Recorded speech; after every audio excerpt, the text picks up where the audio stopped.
Ladies and gentlemen, welcome back to the Indie Zone podcast. My name is Kathy.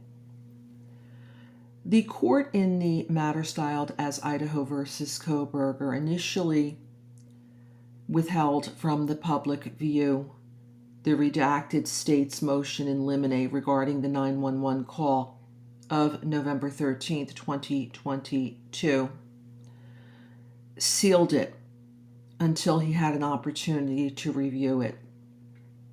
The court thereafter released this document for public view, and I provided a link in this episode to the Indie Zone podcast where you can go and read this document for yourself. But I want to make a few points here, if I could. This is a motion in limine. The State of Idaho has filed it on the 24th of February 2025. The defense, according to Judge Stephen J. Hippler's amended order concerning the motions in limine and the briefings and when things are due, will now have an opportunity to respond to this motion in limine. The deadline to do so is on or before March 17th, 2025. And in a nutshell, what the State of Idaho is articulating here and arguing is that while the statements made in this 911 call are out-of-court statements and therefore could be subject to not being admitted into evidence at trial as hearsay, the state asserts that there are exceptions to the hearsay rule, that they go into detail in this motion. They provide the case law, they provide other legal authority, and they are essentially asking Judge Stephen Hippler to render a ruling granting this motion in limine, which would then allow the State of Idaho to introduce this evidence at trial.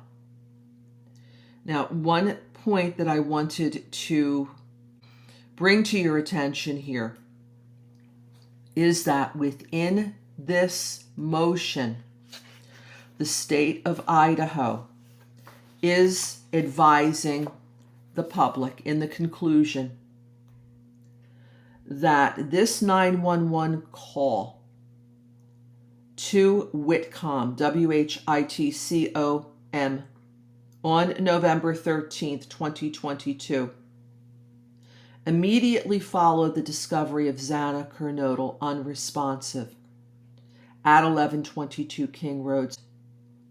There is no question, based on this filing, that that call was placed immediately following the discovery of Xana Kernodle unresponsive at 1122 King Road.